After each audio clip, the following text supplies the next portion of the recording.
पथ में कांटे ना होते, पथ में कांटे ना होते तो ज़िंदगी का आभास ना होता, पथ में कांटे ना होते तो ज़िंदगी का आभास ना होता, और मंजिल मंजिल ही रह जाती तो मानव का इतिहास नहीं होता। नमस्कार दोस्तों, मैं सुनराज एक बार फिर से स्वागत करता हूं आपके और अपने यूट्यूब चैनल सुनराज मैथ्स में।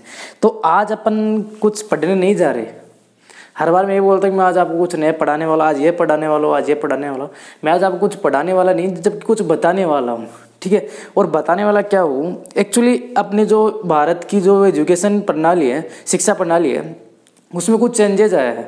और चेंजेज क्या है, बहुत ही बड़ा परिवर्तन आया। और वो परिवर्तन इस प्रकार है कि भाई एक राष्ट्र और एक परीक्षा, ठीक है ना भाई, एक राष्ट्र एक परीक्षा, मतलब एक नई, एक आधुनिकता की ओर बढ़ रहा है इंडिया। उसके अकॉर्डिंग एक नया काम किया गया है, CET। क्या क्या क्या, CET बोले तो कॉमन एलिजिबिलिटी टेस्ट, ठीक है। मतलब सभी लोगों के लिए एक ही टेस्ट लिया जाए जिसके द्वारा उनकी योग्यता का परीक्षण किया जाए। ये काम इंडिया में होने जा रहा है, ठीक है, जिसके लिए एग्जाम CET कंडक्ट किया जाएगा, ठीक है। अब ये CET होता क्या है, सबसे पहले CET क्या होता है, तो CET मैंने बताया कि कॉमन एलिजिबल टेस्ट। इस टेस्ट में होगा क्या कि एक आपको ऐसा टेस्ट देना पड़ेगा जिसमें आपके कुछ नंबर फिक्स किए जाएंगे, जैसे कि 60% कर दिया, 50% कर दिया, 55% कर दिया, ठीक है। मैक्सिमम 60% तक रखेंगे, इससे ज़्यादा रख नहीं सकते, ठीक है। क्योंकि फिर 70% 80% अगर अपन CET में ले लेते हैं तो फिर बाद में मेंस जो एग्ज़ाम लगे उसमें क्या लेंगे, ठीक है। तो मैक्सिमम 60% तक आपका स्कोर रख सकते हैं, कि मैक्सिमम क्वालिफाइड नंबर 60% तक रख सकते हैं CET में, ठीक है। होगा क्या, आपको एक एग्ज़ाम देना पड़ेगा, ठीक है, और वो एग्ज़ाम होगा प्रीलिम्स के रूप में, ठीक है। जैसे कि आपने एग्ज़ाम दे लिया, ठीक है, मैं आपको अच्छे से डिटेल समझाऊंगा, पहले आपको मैं बोल के बता रहा हूँ, बाद में डिटेल अच्छे से बोर्ड पर एक्सप्लेन करूँगा। जैसे आपने कोई एग्ज़ाम दिया 2021 में, देखो ये CET लागू भी 2021 से होगा। आपने फर्स्ट फेज CET 2021 के में एग्ज़ाम दिया, आपका स्कोर कुछ भी आया, ठीक है, वो जो आपका स्कोर रहेगा वह 3 साल तक मान्य रहेगा। जैसे कि अगर आप CET फर्स्ट टाइम क्वालिफाई करते हो, जैसे आपको 50 नंबर, सपोज करो 55 नंबर के ऊपर एग्जाम क्वालिफाई हो रहा है CET, आपके 60 नंबर आ गए, तो आप उस 60 नंबर के जरिए पूरे 3 साल तक, आने वाले 3 साल तक आप सभी एग्जाम के लिए प्रीलिम्स क्वालिफाई हो गए। इसका मतलब ये हुआ कि इसके पीछे जो गवर्नमेंट का जो तर्क है कि भाई ये CET क्यों लागू किया, इसका मुख्य कारण यही है कि गवर्नमेंट भी खर्चे से बचे और जो विद्यार्थी एग्जाम देने वाला वो भी खर्चे से बचे। दोनों तरफ, दोनों को क्या बचेगा, खर्चा बचेगा, ठीक है, और ना ही इसमें ज़्यादा परेशानी होगी, ठीक है। क्योंकि देखो कई बार होता क्या है कि जैसे किसी विद्यार्थी ऐसी घटनाएं कई बार घट जाती हैं, जैसे आज किसी विद्यार्थी के एक नहीं 2 एग्जाम होते हैं, एक अलग से टीम होता है, दूसरा अलग से टीम होता है, तो विद्यार्थी पहुंच ही नहीं पाता है, ठीक है। और सरकार को भी देखो एक एक एग्जाम है, जैसे एग्जाम्पल लेते हैं, लास्ट टाइम जो अपने रेलवे की ALP वाली वैकेंसी हुई थी, या फिर SSC की देखी तो CGL की होती है, CSL की होती है, कम से कम 20-25 दिन तक एग्जाम लगते रहे। एक दिन में 3-3 4-4 शिफ्ट अगर कंडक्ट करवाते हैं तो आप भी सोचो कितने शिफ्टों में कितने पेपर बनाने पड़ रहे हैं, ठीक है ना। तो इन सभी चीज़ों से बचने के लिए कॉमन एलिजिबिलिटी टेस्ट CET लागू किया जा रहा है, जिसके जरिए विद्यार्थियों को प्लस एग्जाम कंडक्ट कराने वाले बोर्ड को, दोनों को ही सहायता मिलेगी, ठीक है। तो मैं उसके बारे में आपको कुछ अच्छी बातें बताता हूँ, ठीक है, तो आप नोट करते चलना, ठीक है। सबसे पहले CET मैंने बताया कि भाई CET क्या होता है, तो आप सभी को पता है कि कॉमन एलिजिबिलिटी टेस्ट क्या होता है, CET होता है, ठीक है। अब आपके दिमाग में एक सवाल आ रहा होगा कि सर ये लागू कब होगा, तो बच्चों ये लागू होगा अपना 2021 से। कब होगा, 2021 से। अब 2021 में कौन सी वैकेंसियों पे लागू होगा और कौन सी पर नहीं होगा वो भी देखो, ठीक है।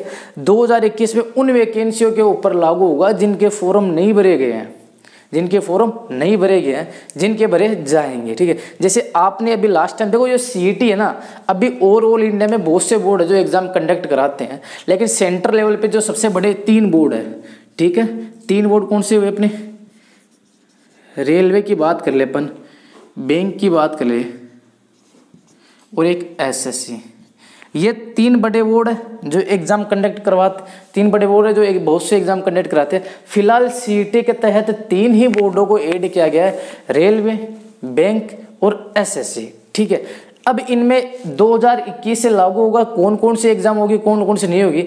जैसे कि SSC के द्वारा अभी तक जो अभी प्रेजेंट टाइम है फॉर्म चल रहा है, वह CPO SI का फॉर्म वो भरा चुके हैं, थोड़े दिन पहले भराया गया था। तो देखो अब जो सीईटी लागू होगा वो सीपीएसआई के ऊपर नहीं होगा, सीपीएसआई की जो वापस वैकेंसी आएगी उसके ऊपर सीईटी लागू होगा, जिनके ऊपर फॉर्म भरा चुके। जैसे रेलवे की बात करें तो रेलवे में एनटीपीसी और एक ग्रुप डी नाम की 2 वैकेंसी ऐसी है जिनके फॉर्म रेलवे भरा चुका।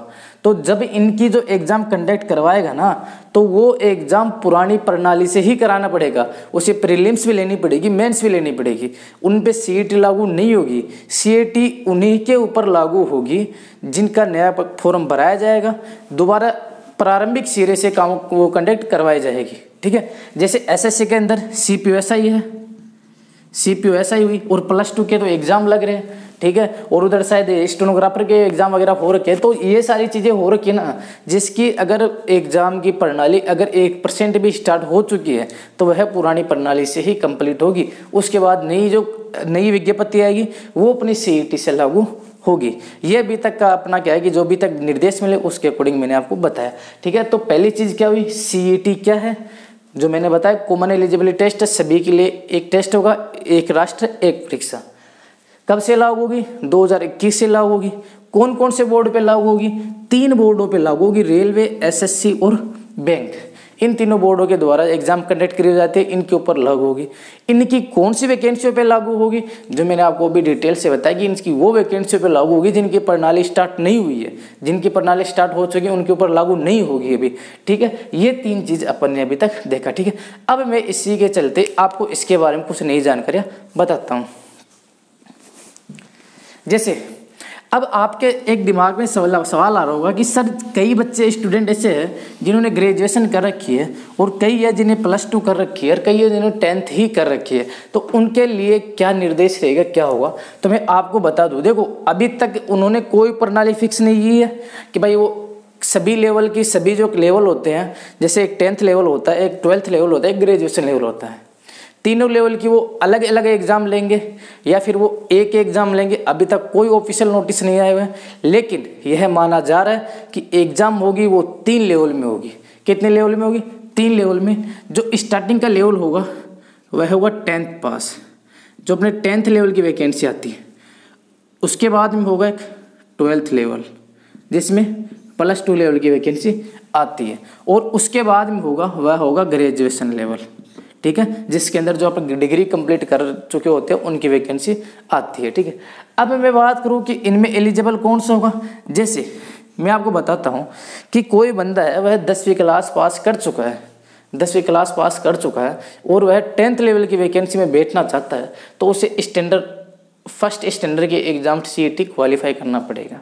जैसे कोई बंदा है वह 12th पास आउट है, कोई बंदा है वह 12th पास आउट है, अगर वह 10th की वैकेंसी प्लस 12th की वैकेंसी दोनों में अगर बैठना चाहता है तो उसे केवल 12th लेवल की एग्ज़ाम ही पास करना पड़ेगा, वह 10th वाले के लिए ऑटोमेटिक ही एलिजिबल रहेगा।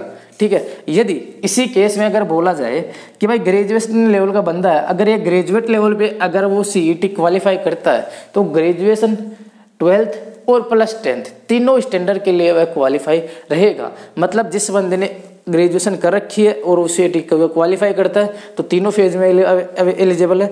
अगर तो 12th पास कर रखा तो 10th के लिए भी एलिजिबल है, और अगर 10th का कर रखा तो वह 10th के लिए एलिजिबल ही रहेगा। मतलब केवल 3 लेवल में एक एग्जाम कंडक्ट होना है। अब समस्या ये है कि सर सिलेबस क्या रहेगा, सिलेबस क्या रहेगा। तो देखो सिलेबस क्या रहना है, देखो 10th लेवल पे और 12th लेवल के मोस्टली जो एग्ज़ाम लगते हैं ना भाई, जैसे आप सोचो लगेंगे क्या। अगर मैं बात करूँ रेलवे की, रेलवे में ज़्यादातर सिलेबस आता है आपके सामने। देखो एक एक बोर्ड का डिस्कस करते हैं। रेलवे में आता है मैथ्स, रीजनिंग और जीएस। रेलवे में 3 ही सिलेबस आते हैं। ठीक है, अगर रेलवे के अंदर अगर +2 लेवल की वैकेंसी आती है उसमें कितने सिलेबस आते हैं, 3 सिलेबस आते हैं। लेकिन अगर यही +2 लेवल की वैकेंसी अगर एसएससी में आती है तो उसमें सब्जेक्ट कितने आते हैं, 5 आते हैं। वो कौन कौन से आते हैं, देखो ये मैंने बुक्स बनाया वो रेलवे के लिए बनाया। किस लिए बनाया भाई, रेलवे के लिए। अगर यही +2 लेवल की मतलब 10th और 12th लेवल की आती है, अगर एसएससी में वैकेंसी आती है तो एसएससी क्या लेता है, मैथ्स भी लेता है, रीजनिंग भी लेता है, जीएस भी लेता है, इंग्लिश भी लेता है और हिंदी भी लेता है। क्या आता है, हिंदी भी। अगर किसी के डाउट हो कि हिंदी किस में आती है तो भाई साहब एसएससी जीडी की जो वैकेंसी होती है उसमें 2 पेपर लगते हैं लैंग्वेज के, ठीक है। या तो आप हिंदी चूज कर सकते हो या फिर इंग्लिश चूज कर सकते हो। तो कुल मिला के अगर एसएससी की बात करूँ मैं तो एसएससी 10th और 12th लेवल के ऊपर मैथ, रीजनिंग, जीके और इंग्लिश के साथ में हिंदी भी लेती है, ठीक है। अब मैं बैंक की बात करता हूँ। अगर मैं बैंक की बात करूँ तो बैंक में भी 12th पास की वैकेंसी आती है, ठीक है। बैंक में भी 12th पास की वैकेंसी आती है। उसमें होता क्या है, उसमें भी यही सीन होता है कि मैथ्स, रीजनिंग, जीएस, इंग्लिश और हिंदी और साथ में कंप्यूटर भी कई बार पूछ लेता है, ठीक है। तो ये जो देखो रेलवे में क्या सब्जेक्ट आई, 3 सब्जेक्ट, एसएससी में 5 और बैंक की बात करो तो बैंक में 6। ये अपने 12th लेवल के ऊपर पूछ जाती है, ठीक है। तो अब वो ऐसा तो करेगा नहीं कि सारे सब्जेक्टों का कंडक्ट करवाएगा, केवल वो ही लेगा जो मेजर सब्जेक्ट है, ठीक है। जैसे कि कॉमन देखो क्या रहा है, मैथ सभी में आ रही है, तो ऑब्वियसली बात है कि जो मतलब 10th लेवल की एग्जाम लगेगी उसमें क्या आना संभव है, मैथ्स डेफिनेटली आएगी। रीजनिंग तीनों एग्जैक्ट कंडीशन में आ रही है, रीजनिंग, जीएस तीनों में आ रही है, जीएस भी आएगी।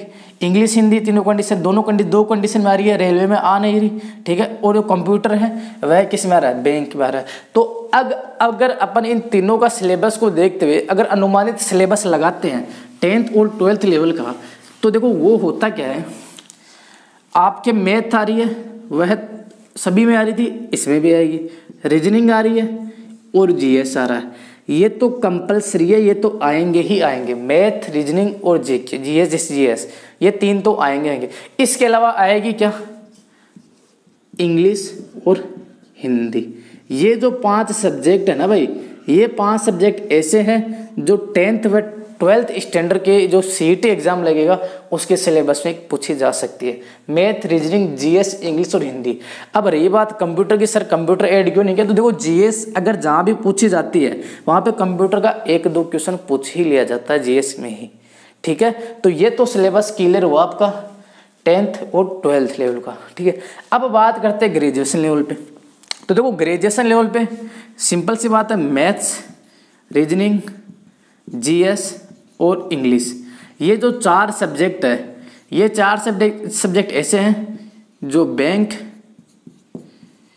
एसएससी दोनों में कंप्लीट आते हैं, ठीक है। और रेलवे की बात करें तो मैथ, रीजनिंग और जीएस रेलवे में भी आती है। तो ग्रेजुएशन के लिए अपन नॉर्मली मान सकते हैं कि मैथ, रीजनिंग, जीके और इंग्लिश ही आएंगे, ठीक है। इस प्रकार आपका सीईटी का सिलेबस फिक्स हुआ। सीईटी का सिलेबस क्या हुआ कि अगर CET common eligible test CET की अगर 10th और 12th स्टैंडर्ड के ऊपर देते हो तो मैथ, रीजनिंग, जीएस, इंग्लिश और हिंदी आपका सिलेबस रह सकता है। अगर बात करें ग्रेजुएशन लेवल की तो मैथ, रीजनिंग, जीएस और इंग्लिश आपका सिलेबस रह सकता है। यह बात हुई सिलेबस की, ठीक है। अब मैं आपको समझाता हूँ इसकी प्रक्रिया क्या होगी, कैसे होगी, कैसे एग्जाम लेगा। एक एग्जाम्पल के थ्रू आपको मैं अच्छे से डिटेल समझाता हूँ, ठीक है।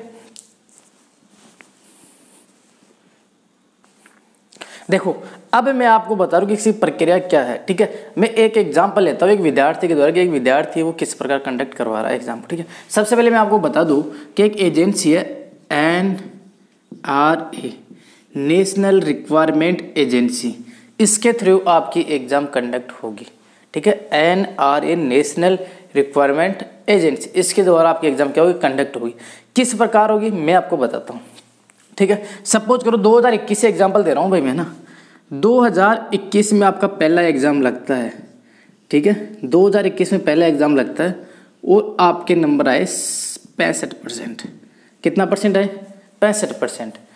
अगर यह एग्ज़ाम क्वालिफाई 60% पे, देखो 99% केस है कि एग्ज़ाम के क्वालिफाई नंबर 60% रखे जाएंगे, ठीक है।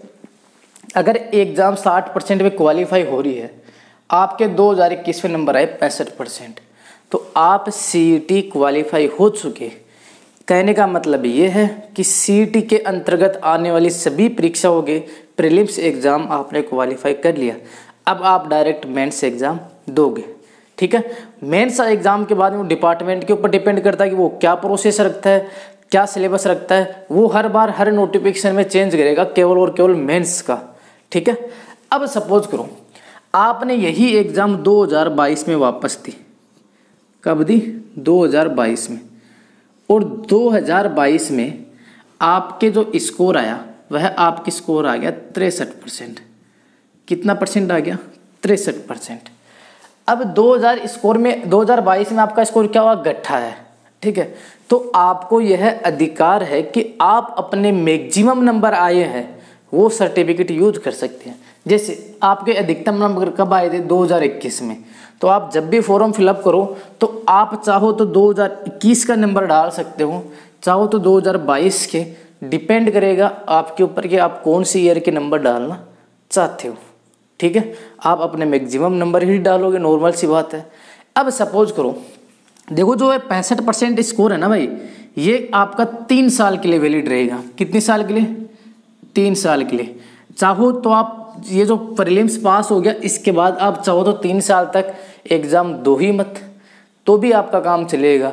अगर आप एग्ज़ाम देना चाहते हो, अगर आपका प्रीलिम्स का स्कोर और इंक्रीज़ करना चाहते हो तो आप वापस एग्ज़ाम दो, आपका स्कोर इंक्रीज़ कर सकते हो। जैसे आपने सपोज करो 2023 में एग्ज़ाम दिया वापस, और जैसे आपने 2023 में एग्ज़ाम दिया आपके आगे 70%। कितने आगे? 70%। तो अब आप चाहो तो 2023 के 70% को अगले 3 साल तक, अगले 3 वर्ष तक यूज कर सकते हो। जो आपका मैक्सिमम नंबर होता है उसको आप अगले 3 वर्ष तक यूज कर सकते हो चाहो तो, ठीक है। यह है सीईटी का फंडा, समझिए भाई। आपके जो अधिकतम जो भी नंबर आ रहे हैं, अधिकतम मिनिमम जो आप नंबर आ रहे हैं, आप उनको अगले 3 साल तक यूज में ले सकते हो। सपोज करो आप 2021 में ही सीईटी क्वालिफाई कर लिए तो 2022 और 23 में आपको सीईटी एग्ज़ाम देने की ज़रूरत ही नहीं है, अगर आप इंक्रीज नहीं करना चाहते हो तो। लेकिन आपको एग्ज़ाम देना है। एग्ज़ाम देने का बेनिफिट, एक तो आपके सामने एक्सपीरियंस रहेगा कि एग्ज़ाम हॉल में भी कैसे बैठते हैं कैसे नहीं बैठते, उसका एक्सपीरियंस आपके सामने रहता रहेगा। दूसरा, जितना अच्छा आपका प्रीलिम्स का स्कोर रहेगा वो कई जगह डिपेंड करेगा। जैसे सपोज करो कोई प्राइवेट जॉब है, अब देखो इसके जरिए पता है क्या होगा, गवर्नमेंट एजेंसी, गवर्नमेंट एग्जाम तो होगी, जो प्राइवेट कंपनियां हैं, बड़ी बड़ी जो एल&टी लिमिटेड कंपनियां हैं, उन कंपनियों को एग्जाम कंडक्ट करवाने की ज़रूरत नहीं होगी। वो डायरेक्ट यही बोलेगी भाई सीईटी में 70% से अधिक नंबर है, वो बच्चे आ जाओ इंटरव्यू दे जाओ।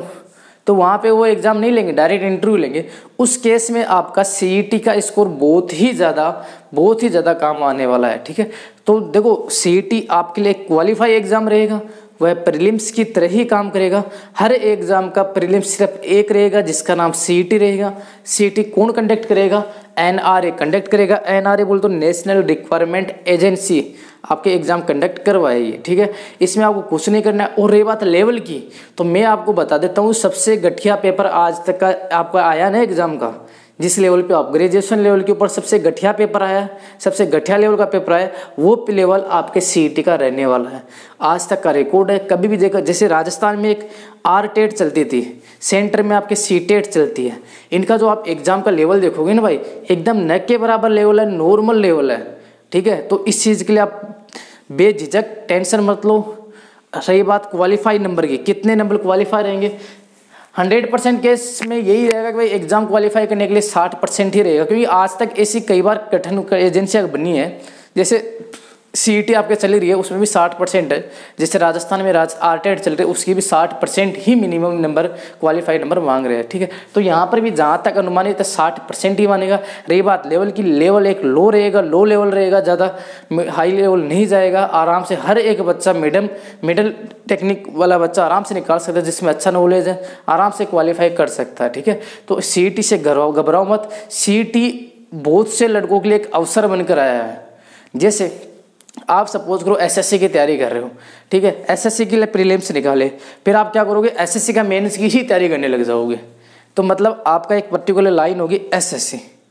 लेकिन अब होगा क्या कि आपने एक प्रीलिम्स क्वालिफाई कर लिया, अब आप किसकी प्री पास के लिए, रेलवे की, बैंक की, एसएससी की, जिस दिशा में जाना चाहते हो, जिसकी वैकेंसी पहले आती है आप उसी साइड में मुड़ के एग्जाम क्वालिफाई करके निकल जाओगे, ठीक है।